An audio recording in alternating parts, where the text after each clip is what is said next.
Hey everyone, Andrew Hess here. The most important thing right now in the AI world is security and governance. Let's start with skills on how to build agents, how to govern your agents, and let's get some skills that are reusable that we can use on many agents.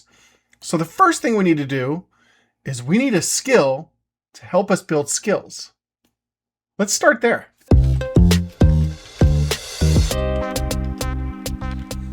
Right now in Copilot Studio, and this may change in the future, but I want to get ahead of the curve. In skills, there's two ways to create a skill. There's upload a skill that already exists or create from blank. And they kind of give you some steps of how it should be when the skill is activated. There's a chapter for guidelines, examples, and then notes. So what I'm going to do is I'm going to create a skill that uses this set of instructions, the template that Microsoft is giving us to create a skill based on this template so we can generate new skills faster, quicker, and better. So here's the skill that I created. It is a Skills.md template, and you can see the name in the description. When this skill is activated, literally we're kind of following the instructions right here perfectly.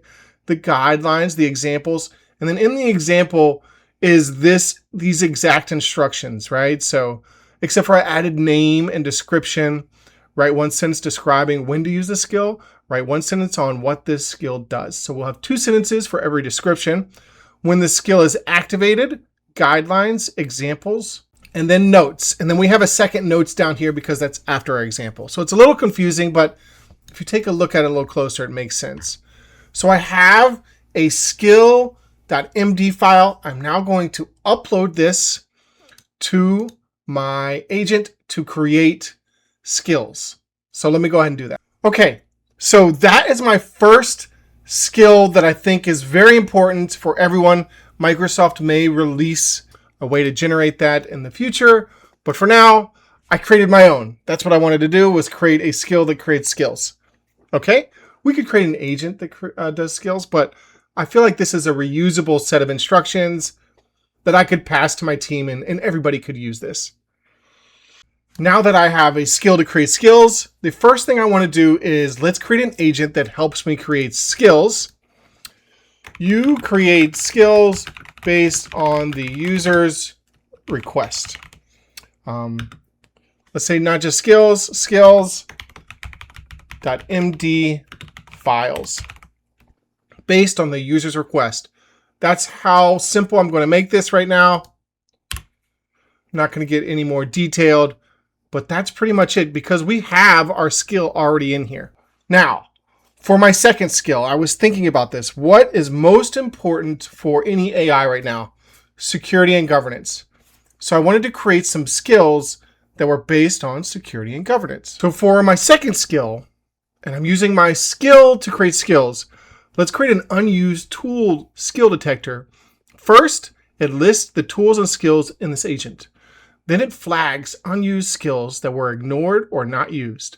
Then it explains the cause or the likely cause the skill or tool was not used.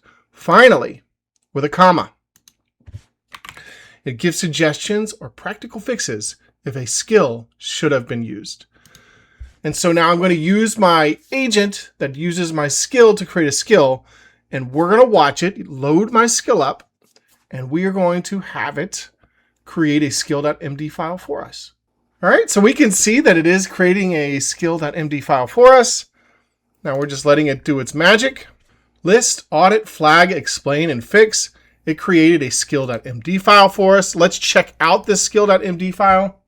Just take a simple look at it with Notepad, just because that's easiest for me. And we can see, wow, it writes a whole lot better than I would ever be able to, right? Like, this is another level. So we can see it's a name, unused tool skill detector, description, what it does when the skill is activated, list all the tools, guidelines, examples. It gave 3 examples, way better than what I did on our first skill. And then it gave notes. This skill operates, let me zoom in. Current conversation context. It can only audit tools and skills visible within the active session if the agent maker has hidden tools, definitions, flag, prioritize clarity, all kinds of things that I never would have thought of. Okay? All right, so we can see this wonderful skill that it did, but you know what I forgot to tell it?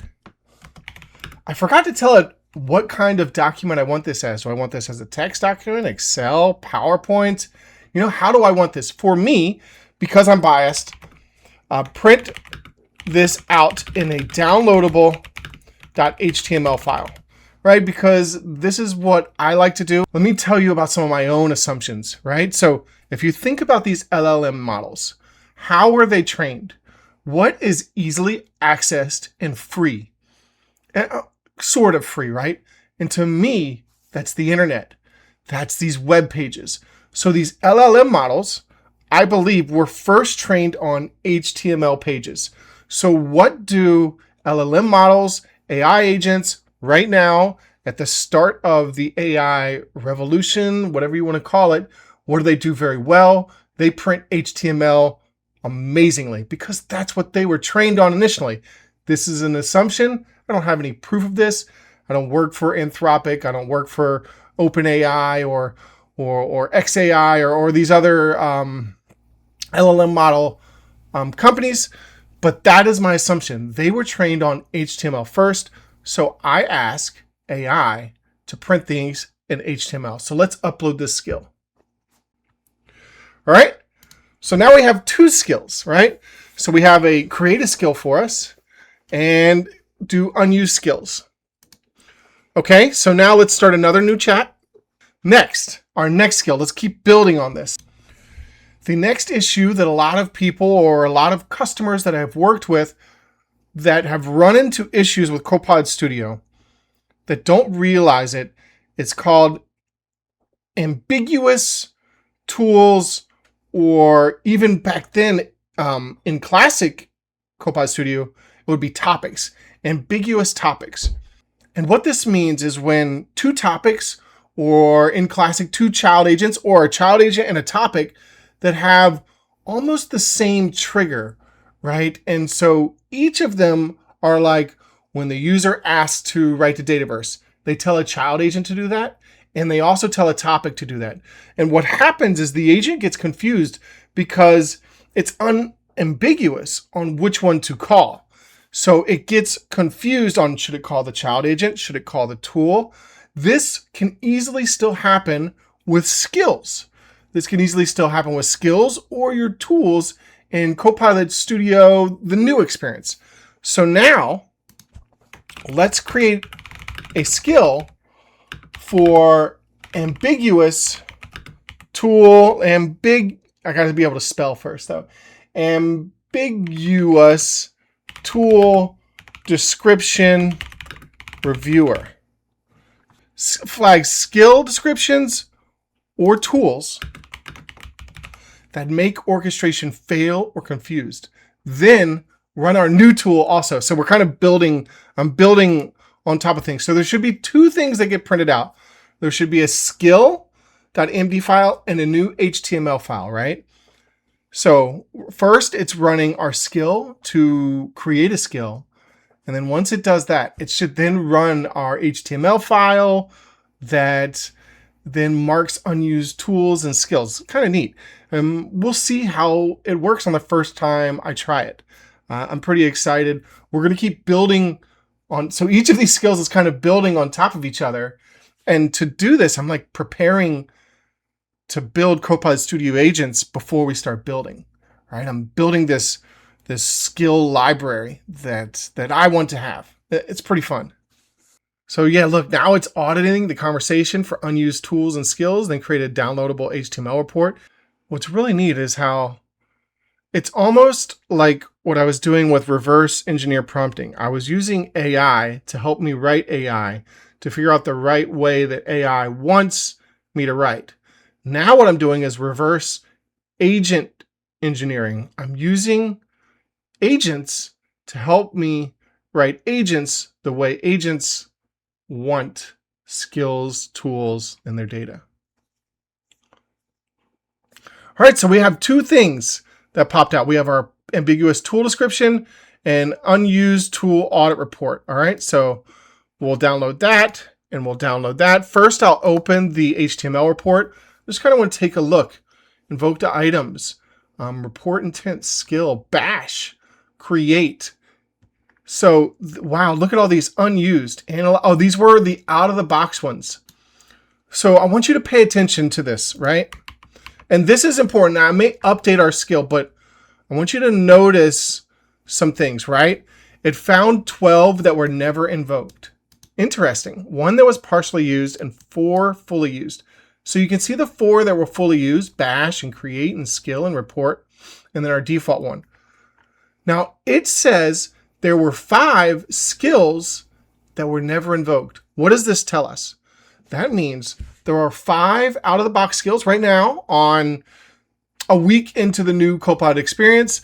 There are 5 out-of-the-box skills about analyzing CSVs, docs, PDF, PowerPoint, and Excel. These are the out-of-the-box skills that come with Copilot Studio that you have access to.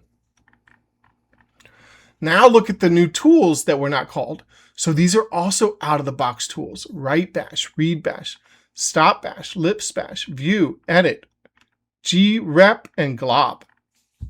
So we can see this nice table that we have here.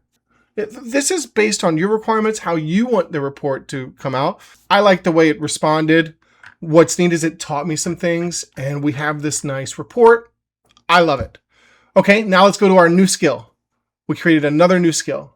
All right, we have another new skill. Look at this one. This one actually is using emojis for critical, okay, red or yellow, guidelines, examples. Notice it's giving 3 examples every time. I like that. Maybe that's a hint for us to learn when we're writing skills. It wants at least 3 examples. Now, maybe you even do more, right?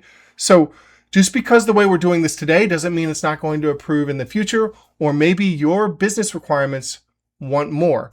But it's doing emojis, it's doing an ambiguous tool description reviewer. Use this skill when the user wants to audit skill or tool descriptions for clarity issues that could confuse an AI orchestrator. Now, I did add a couple things and edit this. I wanted to make sure not to compare the out-of-the-box skills that may come up from MCP servers. I never checked for ambiguity with any of those 5 analyzed skills, those out-of-the-box ones, right? I don't want to check for ambiguity with things that are out-of-the-box with Microsoft. And then finally, the last thing I added was print this out to HTML.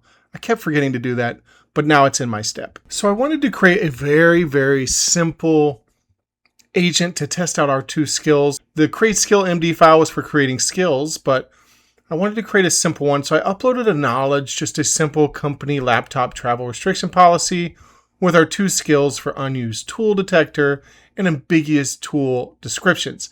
Now I have more ideas for more skills, but I just want to start here for now. Let's go ahead and preview. So what I want to do is ask a simple question that I know is in my document.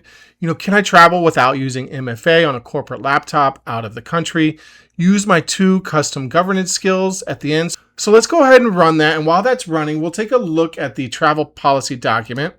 In the document, you can see right here, required security controls, approved travel devices must meet the following requirements. You must have multi-factor authentication configured.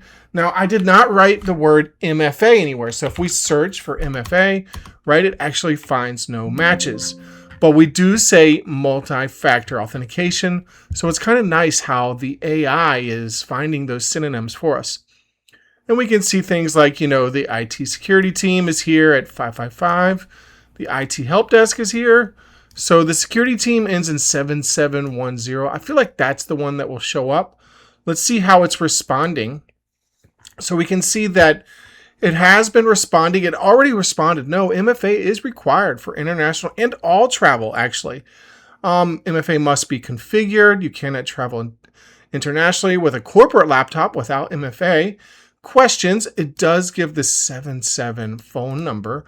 We can see that it now invoking our 2 governance skills as requested.